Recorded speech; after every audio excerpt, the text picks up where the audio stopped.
What's going on, GCIO? Man, it is definitely the best night of the week. What's up, Connor? I am so excited to be here with y'all tonight. Can we give it up for Chris and for Emily one more time? They're not excited. Man. So, quick question for you guys. How was vertical reality?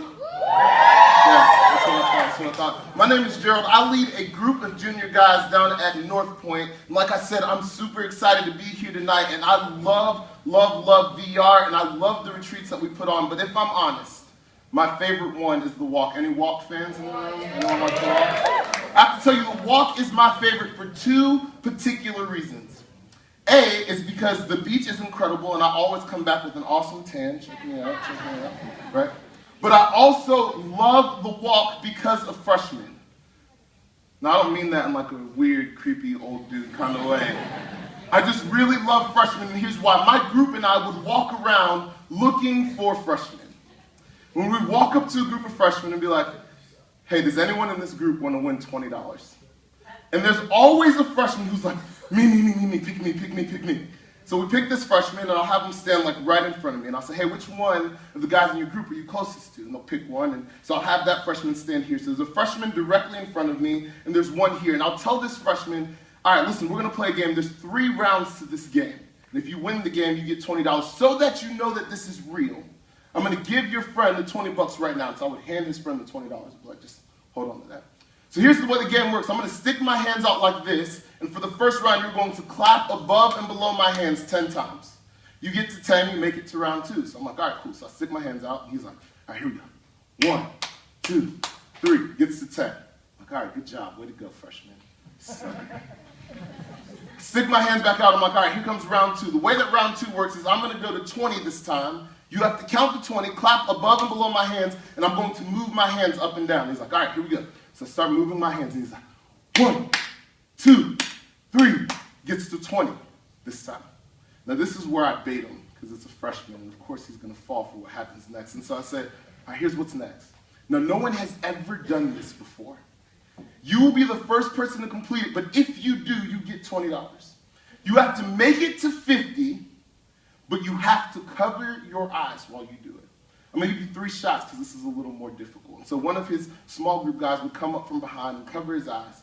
I'd stick my hands out like this, and he goes, 1, 2, 3, 4. And I move my hands, got in the way, messed up. It's like, all right, you get 1 more try, or 2 more tries. Stick my hand out, 1, 2, 3, 4, 5, 6, 7. He gets to 7. I grab the $20 out of his friend's hand, stick it in my back pocket, and just walk away. So here's this first one. 1, 2, 3, 4. Now this part was not planned. There was another small group leader who sees the whole thing happening. Now she is like this tall, Caucasian, and like 30 years older than I am. So this freshman is counting, and she walks up and takes my place and just stands there. Freshman's like, 49, 50, yeah! It was in this moment that I realized that high school students will do pretty much anything for money. And I was talking to some of my friends about this, and they said that that's not true, and I wanted to prove them wrong. So I brought a little bit of cash with me, and I was wondering if there were 3 people in the room who might want to make some money tonight. Right here! All right, there's one. Come on. Anyone else? No one else wants to? All right, one in the back. I need a young lady. Young lady. Young lady. Yeah, come on. Come on. I'll help you up. You got it. Go for it.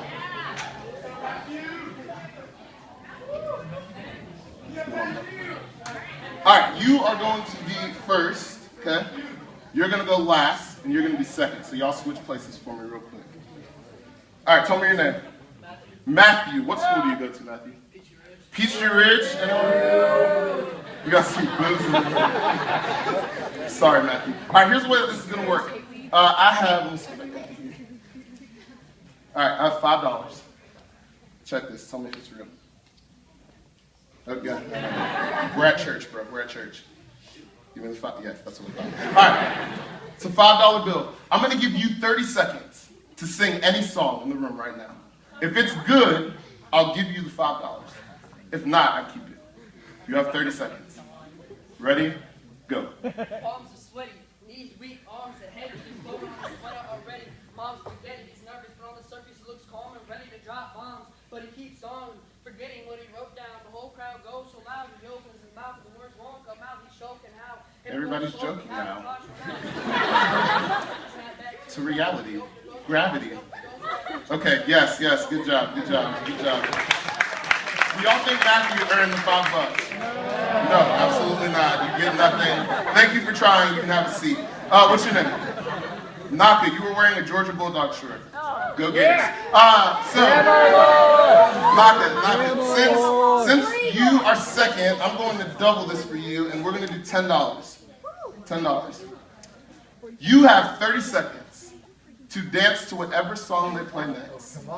And if it is good, you get $10. If not, you get nothing. 30 seconds. Music.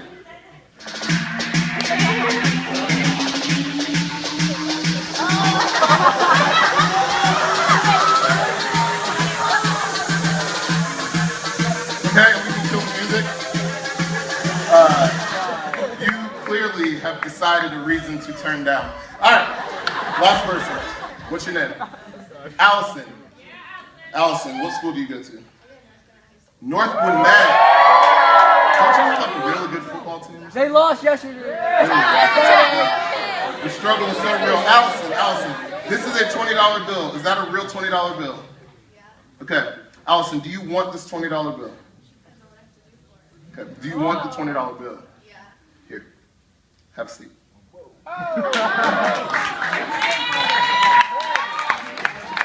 All right, now some of you are cheering, and others in the room are like, that is not fair. But that doesn't make any sense. But isn't it true that we felt that way before?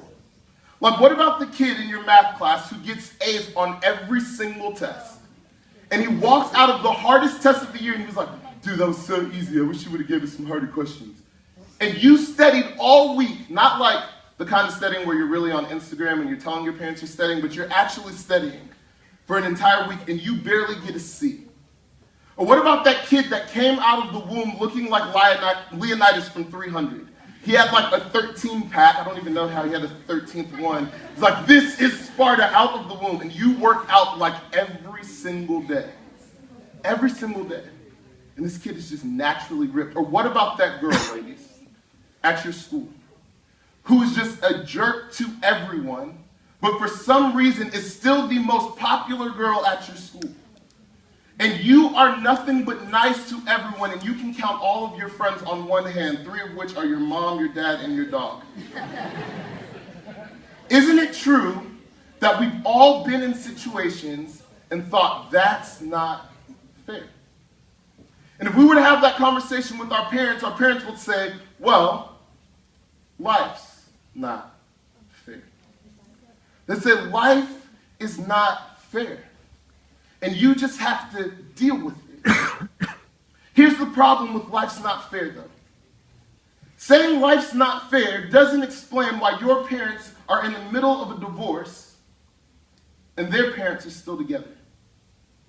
Saying life's not fair doesn't explain why some of us in the room are growing up without a dad and their dad has been to every sporting event they've had since they were like 3.5 years old. Saying life's not fair just isn't good enough. It doesn't explain why you might have lost someone you love and they still have every single person that matters to them. Life's not fair just isn't good enough because it doesn't take the pain away and it doesn't really make us feel any better. If I was honest with you guys, and if you guys were honest with me, we would all agree that life's not fair isn't good enough. And honestly, I felt that way for the majority of my life. See, most of my friends have different childhood memories than I do. Like, my friends remember the first time that they learned how to ride a bike when they were a little kid. Or they remember the first time that they learned how to throw a football.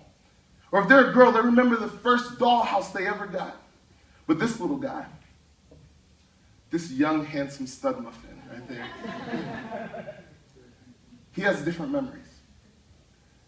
See, I remember standing in line in the cold, outside of this strange building in the middle of downtown Atlanta, terrified, and walking in with my mom and entering into a cubicle with 3 or 4 other families in the room with us and spending my first night as a 5-year-old in a homeless shelter. I still remember it to this day. I remember going to our church and asking them for help and them putting us in a hotel room. And it was the best sleep that I had had in like a year. And I remember waking up early in the morning to a loud banging at the door and my mom screaming, "Gerald, get under the bed, get under the bed." And so I'm under the bed, shaking, scared. She opens the door, the police come in, and they drag me out from under a hotel bed, put me in the back of a cop car, and take me to foster care. And it was years before I saw my mom again. See, my memories growing up weren't as good as some of my friends. But it really wasn't then that I thought life wasn't fair. It wasn't until I got older, when I lived with my mom again and I got to high school. Now, I went to Alpharetta High School, and the things that I had were a lot different from the things that the people around me had. I remember walking into school and people were wearing like Abercrombie & Fitch. I know it's not cool anymore, but it was cool then. And Hollister. And here I was like wearing clothes that I had just gotten from Goodwill. I remember walking into school and all of my friends had enough money to go to like the expensive line and get like chicken tenders and fries, and I was eating out of the free line and eating like week-old spaghetti. I remember walking into school and knowing that all of my friends were going back home to a house, and that I had never lived in a house in my entire life. It wasn't until high school that I started looking at my life compared to the lives of the people around me and thought for a second, this isn't fair. Now, they say junior year is the hardest year of high school. And that was definitely true for me, but it was true for a different reason than most of the juniors in the room. See, junior year for me wasn't hard because of school. It was hard because of one night that took place junior year. I was sitting at home, and I got a phone call on my house phone, believe that or not, from my mom. My mom called and she goes, "Hey, Gerald, I'm not coming home tonight, but I'll see you when you get home from school tomorrow." I'm like, "All right, cool." Now, as a junior in high school, I'm like, this is awesome. My mom's not coming home. I'm going to hang out in my boxers and eat ice cream and stay up and play PlayStation 2 until I pass out. Like, this is going to be great. I have a test tomorrow morning in first period. She's not going to be home. I'm just going to accidentally wake up a little bit late and then show up to school at second period so I don't have to take this test. That's what I did. And I got home from school, and my mom still wasn't home. It's like, that's weird. Well, maybe she'll be home in a little bit. That day turned into a week. And that week turned into a month. And that month turned into a year. And that year turned into 3 years before my mom was released from prison. So here I was, 16 years old, living in an apartment with no electricity by myself, trying to figure out how I was going to do this thing called life. And if I thought life wasn't fair before, I definitely didn't think it was fair then. Now, my mom was a Christian, and we grew up going to church, and so on Sundays she would make me wake up in the morning, and we went to a church that wasn't really like this, so I would wake up and put on a 3-piece suit with a tie, and I would walk in, and it was an African church, so the services were like 4 hours long, and we'd walk in, and the pastor would be like, "Hey, dude, how are you doing today?" Yes, yes, yes. Oh, Jesus loves you. If you don't know Jesus, you need to know him today. He's the way, the truth, the light. I'm like, bro, I didn't understand anything you said. This is America, like, do you chase lions in your spare time? Like, what is your deal, bro? Like, speak English, please. So I would go to this church on Sundays. And one Sunday, I think it was sophomore year, I got up for what they called an altar call.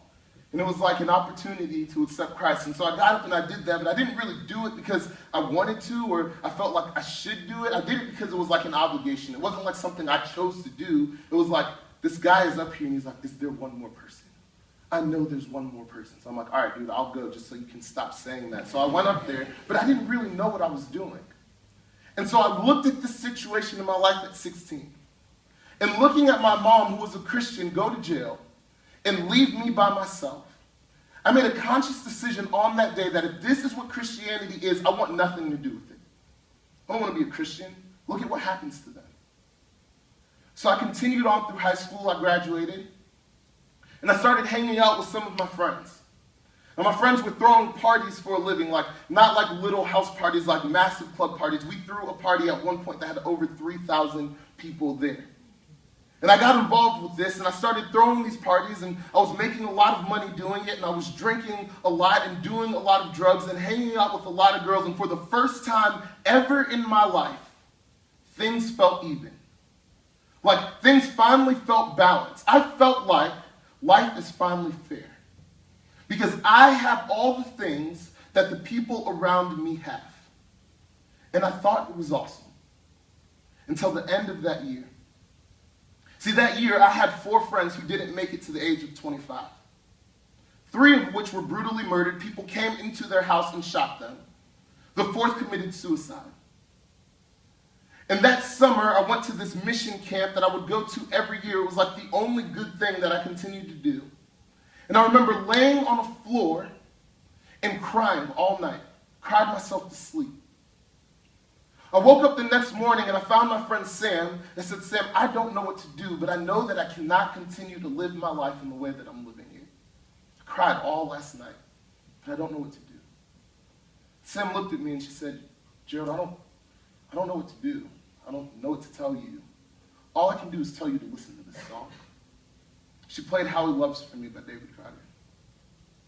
And I took that song and listened to it in my car. And I had it on repeat over and over and over again. And there was a line in the song at the very beginning where it says, He is jealous for me. How could a God be jealous for someone like me? I never did anything right. In the last 3 years of my life, all I did was drink and smoke and hang out with girls. How could a God be jealous for somebody like me? But I would listen to the song over and over and over on repeat. And eventually I started going to Buckhead Church. And then I opened up this guy. And I started reading the pages in this book. And one day I opened up to a verse that completely changed my life. It was in Psalms.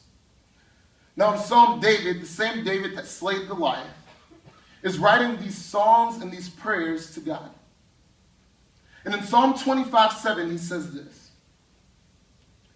He says, Do not remember me for the rebellious sins of my youth. Remember me in the light of your love, for you are merciful, O God. Don't remember me for the rebellious sins of my youth. Remember me in the light of your unfailing love, for you are merciful, O God.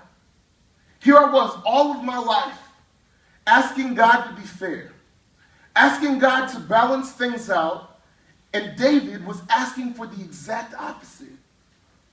He was saying, God, if you were fair, you would write down all the good things I've ever done in my life. And then you would write down all the times that I've sinned, and it would never be able to balance itself out. I would always sin more than I've done good. God, please don't be fair. Don't judge me based off of what I've done. Judge me only based off of your love. And I read this verse, and it all made sense. And the only reason it made sense to me was because of the cross. See, this verse only makes sense because of Jesus. Because if God was fair, he wouldn't send his perfect son to live a perfect life, to be brutally beaten and crucified for sins that I committed, for things that I did wrong. It was in this moment that I realized God's not fair. He's better than that. God's not fair. He's so much better than that. God's not fair. He's merciful and he's gracious. And we want to talk about the picture of fairness. Then Jesus could have easily said, well, God, I'm perfect and I haven't done anything wrong and they messed up, so why am I going to die for them? But he didn't say that. Instead, he came down and he died on a cross for each and every single one of us. God's not fair. He's better than that. God is gracious and God is merciful. And as I continued to read this verse over and over and over again, I started to understand that God loved me in an unfair way so that I could love others unfairly as well. That God loves me in an unfair way so I could love others unfairly as well. Could you imagine what Gwinnett County would look like if we all decided to live that way? Could you imagine what your schools would look like if we all decided to live that way? Could you imagine what the workplace would look like? Could you imagine what our world would look like if we all said, hey, you know what? God's not fair. He's better. And so what if I start loving people in an unfair way too? That girl at your school that's hooked up with a bunch of people and everyone calls a slut, you wouldn't be the one to do that. You would love her unfairly because regardless of the decisions that she made, God still loves her, and so we would love her too. That kid who sits alone at lunch, could you imagine if we loved him unfairly? The person who gets their stuff knocked out of their hands in the hallways. Can you imagine if we loved him in the same way that God has chosen to love us by sending us his son? See, God's not fair, he's better than that. What if we could be too? Let me pray for you. God, we love you so much. So grateful for all of these students in this room tonight. God, you are so big that you were able to create the universe, God, but you're intimate enough to know each and every single one of us and the situations that we're in right now. God, for some of us, we just need to know that no matter what the circumstance is, that you have enough grace and love for us, and it's more than we could ever deserve. God, for others of us, we need to know that we need to go into our schools tomorrow, and we need to love the people around us in the same way that you have loved us, and it's in an unfair way. God, you are doing great things in Gwinnett. You are doing great things at GCIO. I can only imagine how much better it'll be when we decide to love others in the way that you've loved us. We thank you for your son, and we thank you for all that you do for us. We pray all these things through Jesus Christ. Amen. You guys give it up for Gerald.